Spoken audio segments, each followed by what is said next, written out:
اللہ اللہ اللہ اللہ۔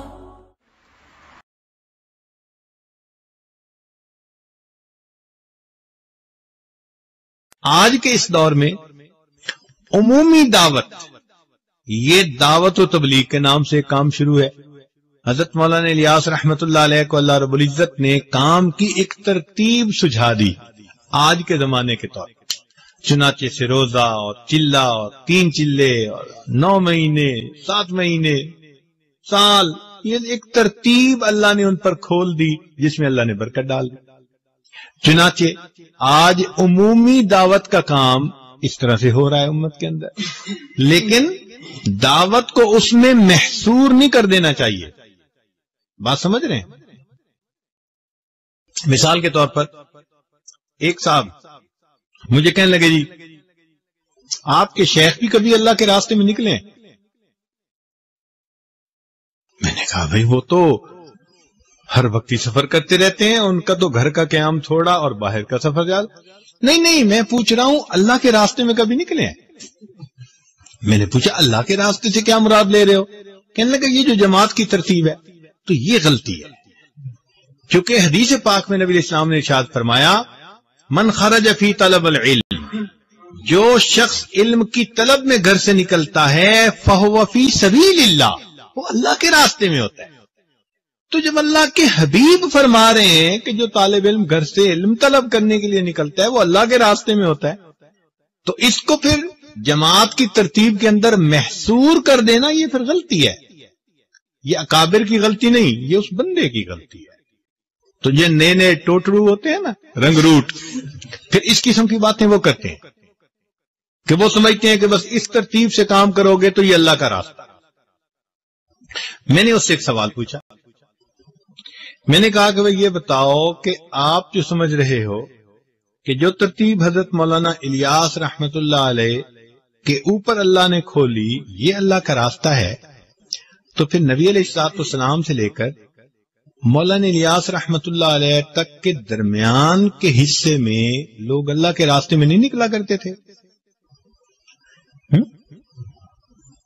بھئی نبی علیہ السلام سے لے کر حضرت مولانا الیاس رحمت اللہ کے کام کھلنے سے پہلے تک درمیان کی امت بھی تو دعوت کا کام کرتی رہی نا۔ تو پھر اگر اللہ کا راستہ اسی پر ہم لگا دیں گے تو پھر درمیان کے لوگ کدھر گئے؟ تو اب وہ جا کے پھر اس کو بات سمجھ میں آئی۔ تو پھر میں نے کہا بھئی دعوت کے انداز ہوتے ہیں، صبح کو جو عالم فجر میں مسجد میں بیٹھ کے درس قرآن دیتا ہے وہ بھی دعوت کا کام ہے، جو شام کو درس حدیث دیتا ہے وہ بھی دعوت کا کام ہے، جو امت کے واعظ جمعہ پڑھا رہے ہیں بیانات کر رہے ہیں یہ بھی دعوت کا کام ہے، جو مشائخ لوگوں کو اللہ کی طرف بلاتے ہیں یہ بھی دعوت کا کام ہے۔ یہ انداز ہے مختلف، اس کو محصور نہیں کر لینا چاہیے۔ ہاں یہ ضرور کہنا چاہیے کہ عمومی دعوت کا کام اللہ رب العزت نے اس وقت جماعت کے ذریعے سے لیا ہے، اور ان کے لیے دعوت یعنی اس کے لیے خود بھی دعا کرنی چاہیے اور جتنا بھی ان کے تعاون ہو وہ کرنا چاہیے۔ یہ تو بات اپنی جگہ ٹھیک ہے۔ اسی لیے کہتے ہیں کہ مولانا یوسف رحمت اللہ علیہ حضرت مولانا احمد علی لاہوری رحمت اللہ علیہ سے آ کر ملے جو رئیس التبلیغ تھے، تو انہوں نے آ کے اپنے کام کے بارے میں کچھ بتایا، تو مولانا احمد علی لاہوری رحمت اللہ علیہ نے ایک بات بتائی، فرمایا کہ جب تمہیں اپنی بقا کے لیے دین کے دوسرے شعبے کے لوگوں کا فنا ہونا ضروری محسوس ہوگا تو یہ تمہارا گمراہی کی طرف پہلا قدم ہوگا۔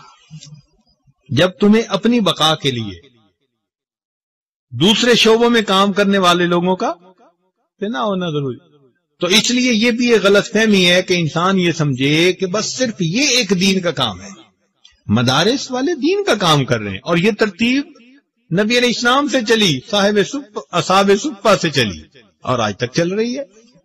تو اس لیے طلباء کے ذہن میں یہ بات کھلی ہونی چاہیے کہ دعوت کا کام اللہ کی طرف سے منصوص قرآن و حدیث میں بتا دیا گیا ہے، لیکن طریقہ کار اللہ نے امت کے لیے کھلا چھوڑ دیا ہے۔ ہاں یہ ہے کہ دعوت کا طریقہ نور نبوت سے ماخوذ ہونا چاہیے، انداز نبوت کے خلاف نہیں ہونا چاہیے. اب جیسے ایک بندہ آ جائے جی میں ٹی وی پہ آ کر دین کی دعوت کا کام کروں گا، تو بھائی یہ چونکہ نبی علیہ السلام کے طریقے کے خلاف ہے، اس لیے اس میں نور نہیں، اس میں ظلمت ہوگی. بات سمجھ رہے ہیں نا؟ تو طریقہ کار ہر وہ ٹھیک ہوگا جو نور نبوت سے ماخوذ ہوگا، مگر اللہ نے اس کو کھول دیا.